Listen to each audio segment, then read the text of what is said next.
Shalom sahabat muda. Selamat hari Minggu. Dan gue berharap dan gue yakin juga kita semua ada dalam naungan kasih-Nya Tuhan. Sampai kita bisa beribadah detik ini di Homses Muda. So, tema muda bulan ini adalah worth fighting for. Yang berarti adalah yang layak diperjuangkan. Sesuatu yang layak diperjuangkan. Minggu lalu Pastor Adit sudah membahas tentang apa aja yang harus kita lakukan untuk bisa berjuang di dalam Tuhan. So, kali ini gue mau ngebahas tentang perjuangan yang tepat. Karena seringkali kita salah berjuang. Kita memperjuangkan hal yang sia-sia, hal yang gak berguna. Kenapa gitu? Dan sebelum itu, gue suka banget sama kata berjuang ini. Berjuang ini menggambarkan sebuah perjalanan, menggambarkan sebuah journey untuk menuju suatu tempat, journey untuk menuju untuk mendapatkan sesuatu gitu. Kita harus berjuang, kita harus keluar dari zona nyaman kita, kita harus masuk ke dalam zona iman. Itu yang namanya perjuangan. Karena tanpa perjuangan gak akan ada yang namanya kemerdekaan. Tanpa perjuangan gak akan ada kita mendapat sesuatu hal yang baru. So, mari kita berjuang. Nah, tapi perjuangan ini identik banget sama yang namanya penderitaan juga keyakinan. Dua hal yang berdampingan yang ada di dalam perjuangan. Jadi, kalau kita bilang kita mau berjuang, apalagi di dalam Tuhan, kita harus mengimbangi dua hal ini. Kita harus sadar bahwa ada yang namanya penderitaan yang akan ikut serta bersama dengan kita. Tapi di luar itu, kita harus mengimbanginya dengan keyakinan kita. Untuk percaya terus bahwa Tuhan gak akan pernah meninggalkan kita. Kenapa gitu? Karena penderitaan itu merupakan proses yang pasti kita lewati untuk mendapatkan sebuah kemenangan ataupun kemerdekaan. Karena nggak ada yang namanya sukacita kalau kita belum berduka cita. Sukacita akan kita nikmati ketika kita berduka cita. Ketika kita benar-benar menyadari siapa kita, menyadari kelemahan-kelemahan kita, menyadari kekurangan-kekurangan kita, maka kita akan bisa bersukacita. Karena kita mampu menjalani semuanya bersama-sama dengan Tuhan. Bukan dengan kekuatan kita sendiri. Nah, keyakinan ini merupakan sebuah dasar. Karena tanpa keyakinan, perjuangan kita hanyalah sebuah angan-angan. Tanpa kita melihat Tuhan di depan, apa yang kita perjuangkan itu sia-sia. Tanpa kita menyadari bahwa Tuhan itu Allah yang setia, yang selalu mendampingi kita, perjuangan yang kita kerjakan gak ada gunanya. So, gue mau ajak kita bertanya kepada diri kita, kepada orang di kanan kiri kita kalau kita sedang beribadah bersama-sama. Apa yang sedang kamu perjuangkan saat ini?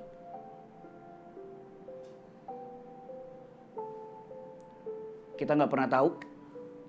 Atau mungkin kita belum mencari tahu. Sebenarnya yang kita perjuangkan ini ada di dalam Tuhan, bersama Tuhan, atau di luar Tuhan. Yang berarti kita hanya memuaskan keinginan diri kita sendiri. Kita hanya memuaskan apa yang orang-orang anggap benar. Kita hanya memuaskan apa yang diri kita anggap benar. Dan diri kita ingin dipuaskan. Gue pengen kita merenungkan ini sepanjang ibadah hari ini. Untuk itu mari kita sama-sama buka firman Tuhan di Filipi 3 ayatnya yang ke-8 sampai yang ke-11. Kita baca sama-sama ya. Filipi pasal 3 ayat 8 sampai 11. Malahan segala sesuatu kuanggap rugi karena pengenalan akan Kristus Yesus Tuhanku, lebih mulia daripada semuanya. Oleh karena dialah aku telah melepaskan semuanya itu dan menganggapnya sampah, supaya aku memperoleh Kristus.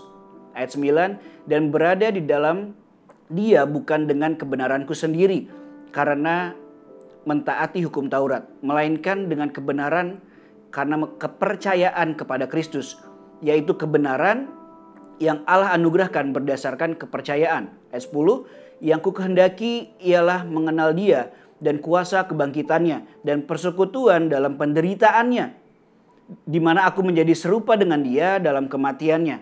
Ayat 11, supaya aku akhirnya beroleh kebangkitan dari antara orang mati. Lumayan horor ya. Ini merupakan surat Rasul Paulus kepada jemaat di Filipi pada saat Rasul Paulus sedang dipenjara saat itu. Dan Paulus menceritakan tentang bagaimana penderitaannya, bagaimana hal-hal yang dia pernah kerjakan dan lakukan untuk menasehati jemaat di Filipi saat itu. Seringkali perjuangan kita adalah perjuangan yang kurang tepat. Kita menganggap hal-hal yang kita kerjakan saat ini adalah hal-hal yang benar. Karena mungkin kita sudah berjuang atas nama Tuhan.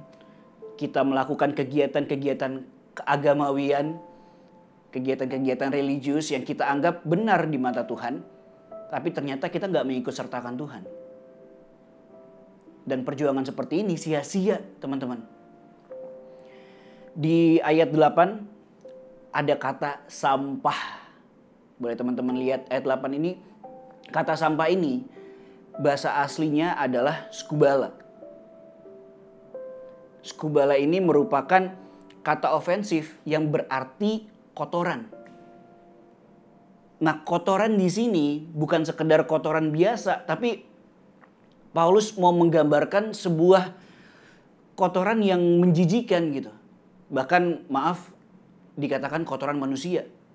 Paulus berkata dengan keras kepada jemaat di Filipi tentang menganggap semuanya sampah pada saat ia mengerjakan segala sesuatunya di luar Kristus.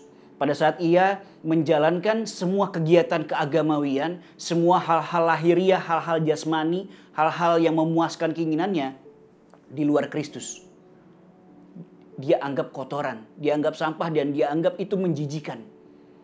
Paulus mau mengatakan tentang kehidupannya di masa lalu yang sebenarnya di luar Kristus, dan itu nggak lagi penting. Bahkan bukan sekedar nggak penting. Kalau sampah masih bisa didaur ulang gitu.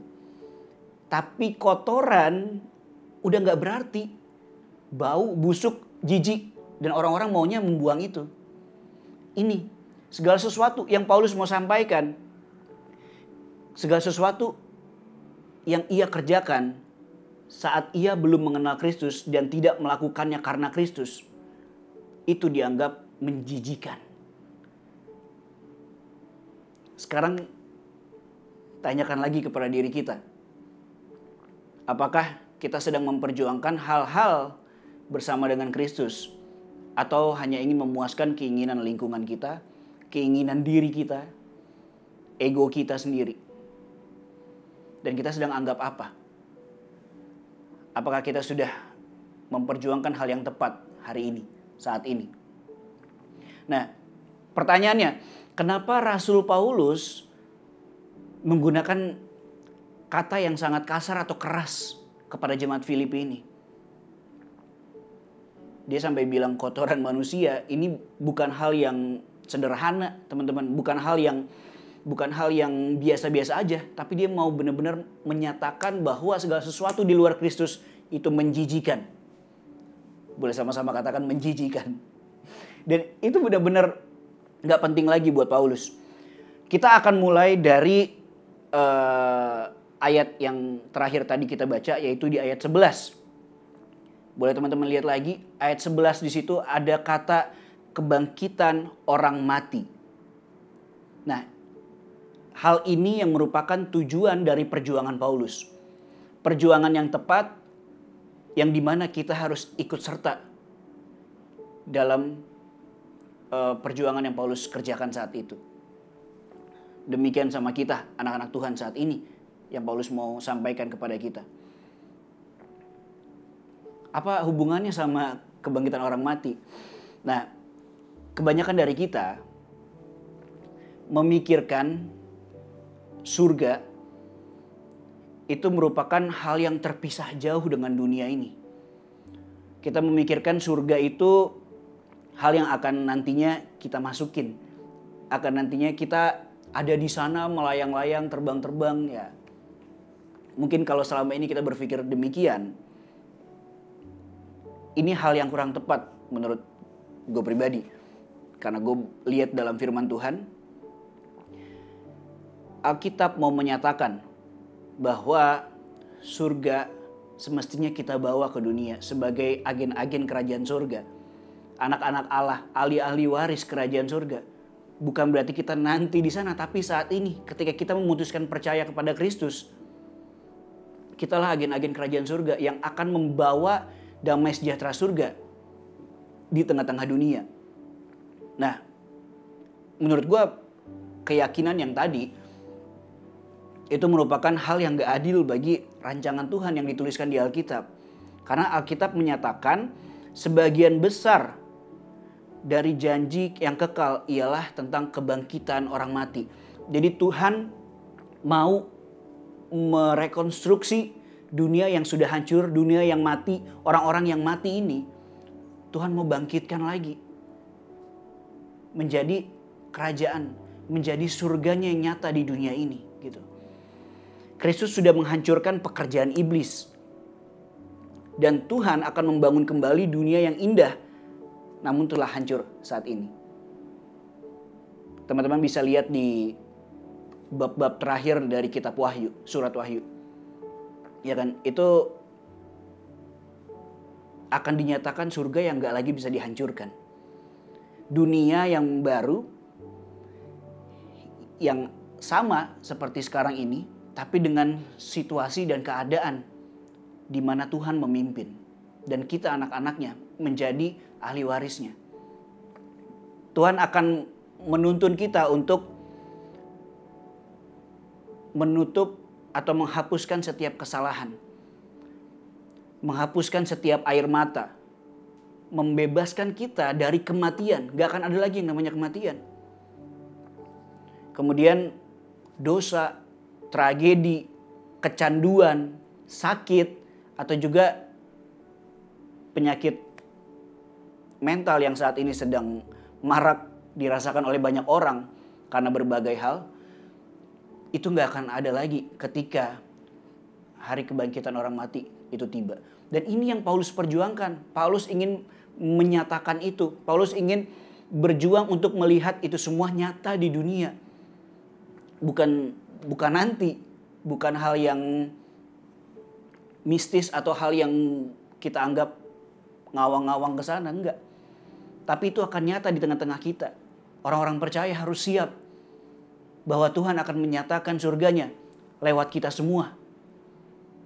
Maka dari itu kita harus mempersiapkan diri kita untuk turut serta dalam perjuangan yang Paulus kerjakan ini. Untuk ikut dalam perjuangan yang Paulus lakukan. Nah, bagaimana kita bisa menyatu dengan perjuangan itu? Perjuangan yang tepat ini. Untuk menjadi satu dengan perjuangan ini, kita membutuhkan kebenaran dan juga kita perlu berdiri dalam hubungan yang benar dengan Tuhan. Kebenaran dan juga hubungan yang benar dengan Tuhan. Jadi gak sekedar kebenaran dari firman-Nya, tapi juga hubungan yang benar dengan Tuhan. Siap gak kita dinyatakan kebenaran dan membangun hubungan yang benar dengan Tuhan? Mungkin secara manusiawi kita akan bilang, wah apa-apaan nih? Gak bisa nih, gak bisa. Gak akan terjadi dalam kehidupan kita. Tapi Paulus memperjuangkan itu. Dan kita harus bisa melihat Kristus dalam Paulus. Dan juga meneladani apa yang sudah Kristus lakukan. Sama seperti setiap rasul yang sudah menyatakan lewat firman-Nya. Nah, kita mau melihat bagaimana cara kita menyatu dalam perjuangan yang Paulus dan Kristus Yesus lakukan dalam dunia ini. Sama-sama kita bisa buka di Filipi 3 tadi, ayatnya yang ke-10. Boleh sama-sama dilihat. Gue akan bacakan lagi untuk kita. Yang kukehendaki ialah mengenal Dia dan kuasa kebangkitannya dan persekutuan dalam penderitaannya, di mana aku menjadi serupa dengan Dia dalam kematiannya. Teman-teman boleh renungkan ayat ini. Dan ini benar-benar mengajarkan kita. Paulus mau menyatakan bahwa ini loh caranya menyatu dengan perjuangan yang sedang ia lakukan juga. Bukan memberontak, bukan meninggalkan Tuhan. Tapi dari ayat itu kita bisa lihat 3 hal. Yang pertama, berjuang untuk mengenal Dia. Gimana caranya berjuang mengenal Dia? Kita harus siapkan waktu untuk bisa berdoa. Siapkan waktu untuk mendekat kepada Tuhan. Siapkan waktu untuk membaca firman-Nya. Kebenaran-kebenarannya akan dinyatakan lewat hidup kita. Dan juga memuji menyembah. Supaya hadiratnya nyata dapat kita rasakan. Dan kita dapat menyatu. Kita align, bersinergi dengan surganya. Sehingga kita enggak dengan pikiran kita sendiri. Kita enggak melakukan hal-hal yang di luar daripada firman. Dengan memuji menyembah, berdoa, membaca firman, kita akan bersinergi dengan kerajaan surga. Sehingga kerajaan surga nyata di tengah-tengah kita. Bukan dengan akal budi kita sendiri. Tapi berserah kepada firman. Lihat firman Tuhan. Datang sama Dia, sujud, menyembah. Nyatakan bahwa Tuhan, aku gak bisa apa-apa tanpa Engkau. Aku gak mampu tanpa Engkau Tuhan. Berduka cita karena kita manusia yang berdosa. Dan butuh kuasa Tuhan yang mampu membuat kita bisa menjadi saluran bagi surganya. Itu yang harusnya orang-orang percaya rindukan. Bahwa setiap kita bukan sekedar mendapat berkat, bukan sekedar mendapat hal-hal jasmani dan materi atau kesehatan, tapi surganya nyata. Apapun yang kita alamin, apapun situasi dan kondisi kita saat ini. Mungkin kita ada yang terbaring lemah, kita ada yang nggak mampu, kita ada yang mungkin berkelebihan, tapi dimanapun dan apapun situasi kamu saat ini, pastikan kita bersinergi dengan kerajaan surga. Sehingga kita bisa membagikan itu dimanapun kita berada. Dan itu kerinduan Tuhan. Itu yang Paulus perjuangkan. Supaya jemaat di Filipi dan kita yang membaca ayat-ayat ini dapat menjadi saluran juga bagi orang-orang di sekitar kita. Bagi tempat-tempat di mana kita berada. Surganya nyata. So, terus yang kedua. Mengingat kuasa kebangkitan.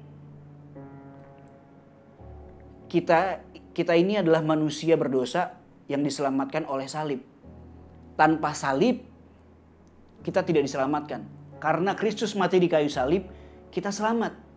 Dosa kita dihapuskan. Kristus memenangkan kita atas kutuk dosa. Karena salib. Namun, karena kebangkitan, kita mampu diubahkan.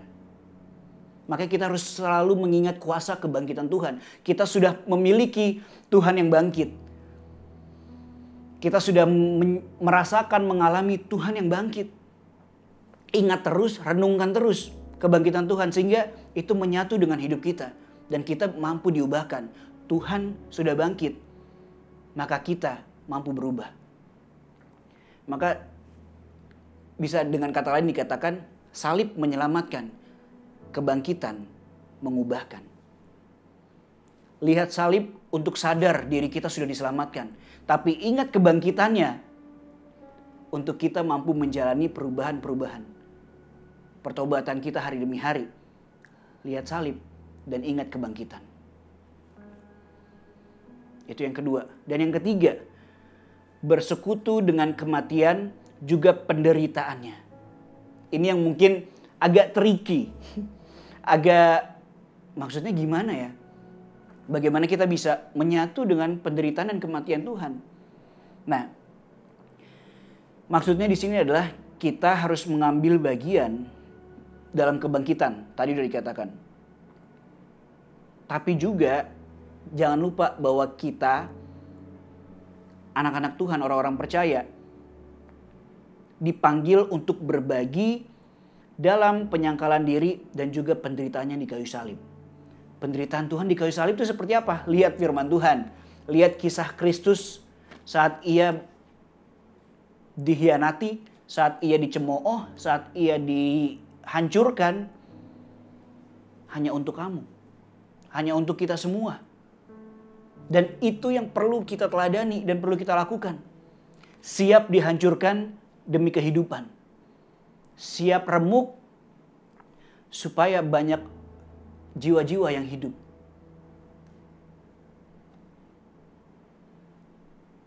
Tanyakan lagi sama diri kita.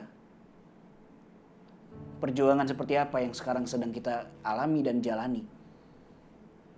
Dan itu hanya bisa dijawab oleh diri kita. Nah, kita harus merayakan dengan penuh kemenangan kuasa kebangkitan Tuhan. Tapi juga harus melayani dengan segenap pengorbanan. Juga mengampuni ketika dunia membenci. Jadi ketika kita sadar, kita tahu Tuhan kita sudah bangkit, kita harus merayakan dengan penuh sorak-sorai dan kemenangan. Kita punya Tuhan yang bangkit, yang hidup. Kita harus bersorak-sorai. Namun kita juga harus ingat bahwa kita harus melayani sesama dan juga Tuhan dengan segenap pengorbanan yang Kristus sudah teladankan pada kita. Itu harus seimbang.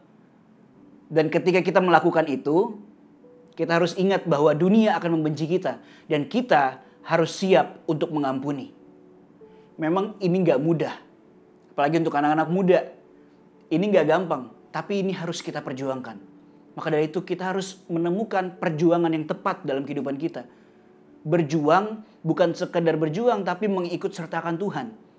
Karena perjuangan kita yang salah ketika kita ajak Tuhan, Tuhan yang akan membenarkan. Tuhan yang akan mengajak kita untuk bertobat hari demi hari. Ketika kita melenceng, dosa itu adalah hamartia, yang artinya adalah melenceng dari sasaran yang harusnya kita berada gitu. Dia melenceng. Tapi ketika kita mengikut sertakan Tuhan dalam perjuangan kita, Tuhan akan mengajak kita untuk metanoia, berbalik kepada rancangan yang semula untuk menjadi serupa seperti Paulus katakan tadi, serupa segambar dan sama dengan penderitaan yang Kristus alami.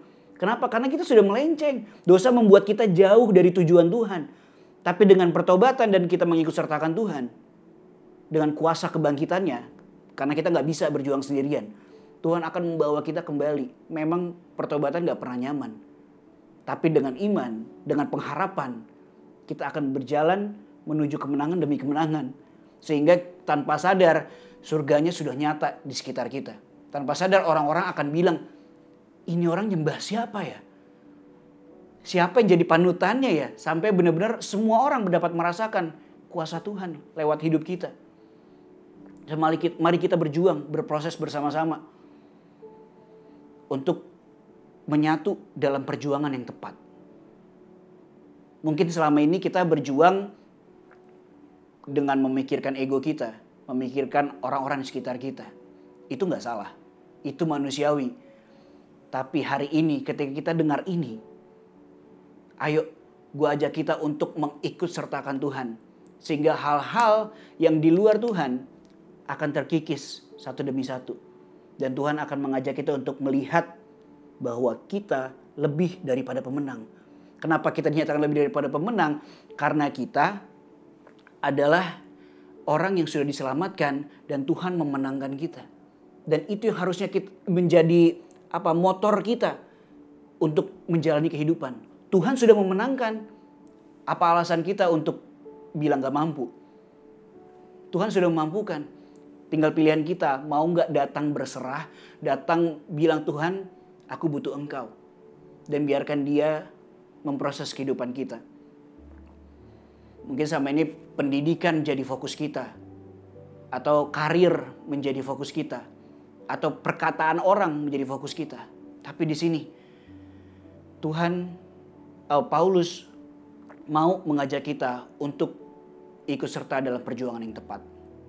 Oke, karir, pendidikan dan segala macamnya itu, tapi bawa Tuhan di situ. Sehingga itu nggak menjadi sampah, nggak menjadi kotoran yang menjijikan.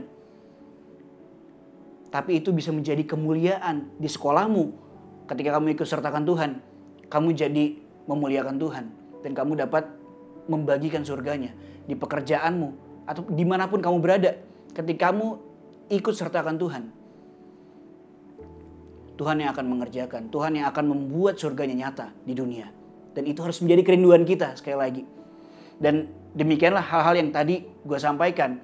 Itu merupakan perjuangan yang tepat yang mesti kita lakukan untuk menyatakan surganya.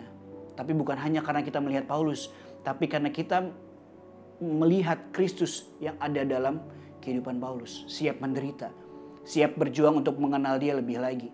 Siap berjuang untuk terus-terus mengingat kuasa kebangkitan Tuhan. Dan juga siap berjuang untuk menyatu dalam kematian dan penderitaan Tuhan di kayu salib. So, kebenaran itu akan timbul karena perjuangan iman kita kepada apa yang Kristus lakukan. Jadi ketika kita memiliki iman akan apa yang Kristus kerjakan, kebenaran-kebenaran akan muncul. Dan kita akan menghidupi itu satu persatu. Pelan-pelan aja. Perlahan kebenaran-kebenaran akan muncul dan itu akan kita hidupin. Dan kehidupan yang benar akan nampak ketika kita berjuang meneladani Kristus oleh kuasanya. Jadi kalau tadi kita bilang kita butuh kebenaran dan butuh hubungan dengan Tuhan, tenang aja, itu akan muncul ketika kita melihat apa yang Kristus lakukan dan kita mau perjuangkan untuk lakukan. Dan kehidupan yang benar itu adalah hasil dari hubungan kita dengan Tuhan yang akan nampak ketika kita benar-benar meneladani Kristus. Ketika kita benar-benar berserah pada kuasa Tuhan karena kita gak mampu. Kita butuh Roh Kudus.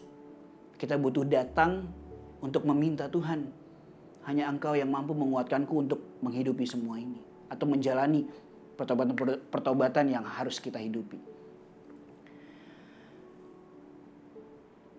Pertanyaan terakhir untuk kita.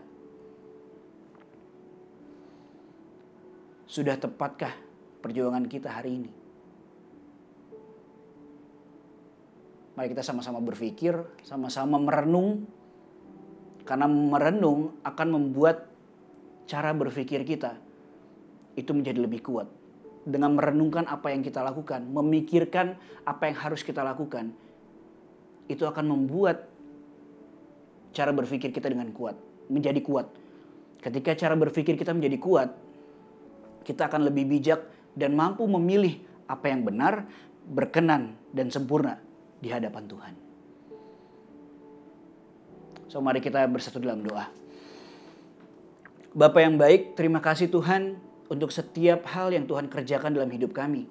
Terima kasih untuk pengorbananmu, terima kasih untuk kesetiaanmu, terima kasih untuk firman Tuhan yang Tuhan izinkan untuk kami renungkan. Biarkan ini menjadi kekuatan bagi kami Tuhan, menjadi hal yang bisa kami kerjakan dan kami mau memperjuangkan hal yang tepat ini Tuhan. Kami mau mengikut sertakan Tuhan dalam setiap medan perang atau setiap perjuangan yang akan kami jalani. Supaya kami sadar bahwa ini semua worth fighting for. Ini semua yang layak untuk kami perjuangkan. Terima kasih Tuhan. Biar Tuhan yang terus pimpin kami, Roh Kudus yang terus bentuk kami hari demi hari. Dan ini akan membawa kami kepada kemuliaan demi kemuliaan. Dan kami bisa menjadi agen surganya Tuhan. Terima kasih Bapa, dalam nama Yesus Kristus. Semua kita yang percaya sama-sama katakan, amin.